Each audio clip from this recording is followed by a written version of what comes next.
Dr. Girija Vyas, Minister of Housing and Urban Poverty Alleviation, Sri Shivraj Patil, Governor of Punjab and Administrator, Union Territory of Chandigarh, Sri Lalthan Hawla, Chief Minister, Mizoram, distinguished ministers from different states, Sri Arun Kumar Maira, Secretary, Ministry of Sri Arun Kumar Mishra, Secretary, Ministry of Housing and Urban Poverty Alleviation, Sri Arun Maira, Member Planning Commission, distinguished recipients of the awards, distinguished participants, ladies and gentlemen. It gives me immense pleasure to be here this morning for the presentation of the national awards instituted by the Ministry of Housing and Urban Poverty Alleviation. These awards recognize outstanding contributions in alleviating poverty and improving housing infrastructure for the urban poor through missions and schemes of the ministry. I congratulate all the best performing states and cities who have been awarded today. I hope that the benchmarks that they have set will spur others to uplift their efforts. I also compliment the Ministry of Housing and Urban Poverty Alleviation for motivating states, union territories and cities to work towards making the country's urban centers more sustainable and inclusive. Ladies and gentlemen, urbanization is a phenomenon that has touched every part of the globe. Nearly half of the world lives in cities today.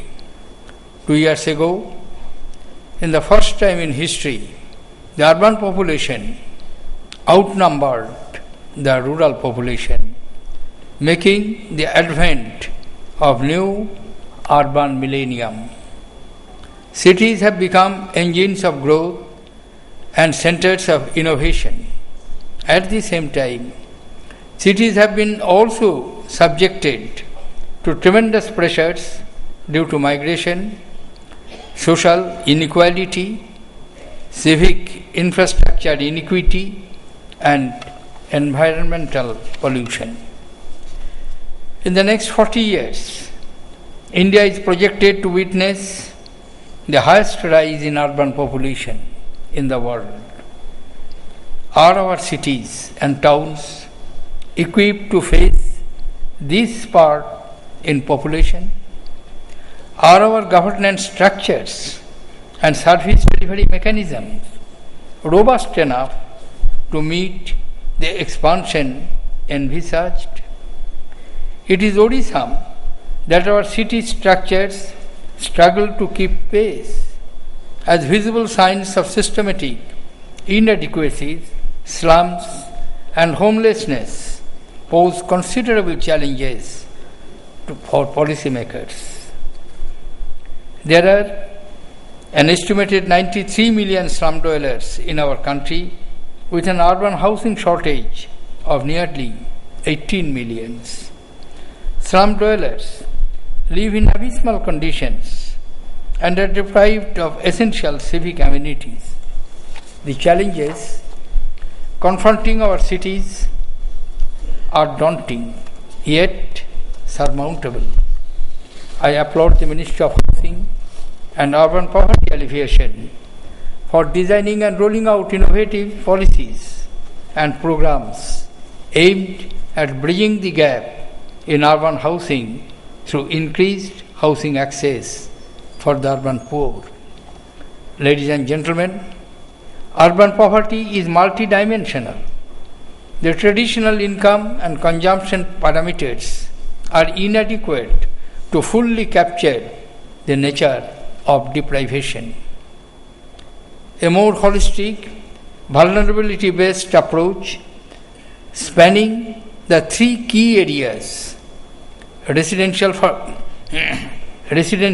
occupational, and social, is required to effectively combat poverty.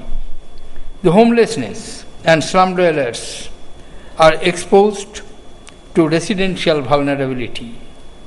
Those lacking in skill, training, and formal education, and those having uncertain wages and unsanitary, undignified, and oppressive work conditions suffer from occupational vulnerability. Gender, age, disability, and social stratification give rise to social vulnerability. Unless urban poverty is understood in the context of vulnerability, any policy intervention will fail to deliver the expected outcome. It is heartening to note that the schemes of the Ministry of Housing and Urban Poverty Alleviation resonate with this vulnerability framework. The Jawaharlal Nehru National Urban Renewal Mission is focused on tackling residential vulnerability.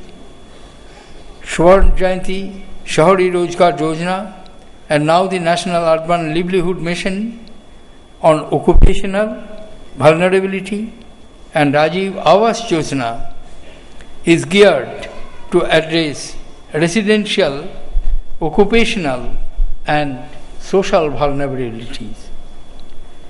JNNU has been decisive in its fight against urban poverty.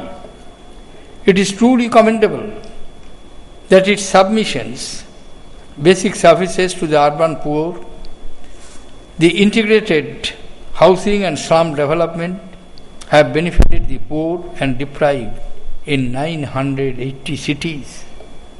This scheme has also provided the impetus to pro-poor budgets reforms in urban local bodies. I call upon these institutions to implement the mission's initiatives in a time-bound manner. The Rajiv Awas Yojana has been formulated on the singular focus of bringing slums within the formal housing system. This scheme espouses the innovative features of gender and community empowerment as well as the problem of mortgageable rights. I am pleased to learn about the steps taken to promote slum-free city planning to ensure efficient implementation of the scheme objectives. While launching the cities that have completed the plans, I urge the rest by also to follow the novel initiative. I also call upon the states and cities to step up their community mobilization efforts under this scheme. The use of local materials and energy and cost-effective building technologies can lead to a paradigm shift in the low-cost housing. I am hopeful of such practice being encouraged more while administering the projects. Increasing the accessibility of the urban poor to formal housing underlines the need to address their affordability concerns as well. I am told that the Ministry of Housing and Urban Poverty Alleviation has recognized the demand-side challenges in urban poor housing. The Credit Risk Guarantee Fund and schemes such as Rajiv Rin Yojana seeks to improve the affordability through formal housing finance for the urban poor. The sustainability of poverty alleviation schemes rests on the broader interventions of skills and livelihoods, training and creation of self-employment opportunities. The SGSRY schemes and now NULM have to be leveraged properly for true empowerment of the urban poor. I am confident that tapping the policies and programs effectively can lead to a substantial improvement in provision of housing and basic services in the urban sector. Ladies and gentlemen, proposed reform measures by governments around the world have resulted in halving the extreme poverty between 1990 and 2005. Between 2000 and 2010, nearly 200 million people have been lifted out of slums, out of which India accounts for 30%. I hope the proactive measures being taken will mitigate this further and enable us to move towards a slum-free India. Cities are the focal points for individual and collective well-being. If the people residing in the cities are bogged down by lack of basic amenities, they will be unable to unleash their full potential to pursue creative efforts. We have to enable people to make their best contribution. Everyone has to partake the benefits that a city provides. Otherwise, we will fall short of success in our endeavors. Otherwise, our policies and schemes have to continue with vigor till the goal is achieved. Let cities be the harbinger of progress and prosperity in the country. I once again congratulate all the state and cities bestowed with the national awards today. I wish Ministry of Housing and Urban Poverty Alleviation the very best in all its future programs. Let me conclude with a few lines from a famous poet, Wordsworth, who wrote, I quote, "This city now doth like a garment wear the beauty of the morning, silent, bare, ships, towers, domes, theatres, and temples lie open unto the fields and to the sky, all bright and glittering in the smokeless air." Thank you, ladies and gentlemen. Jai Hind.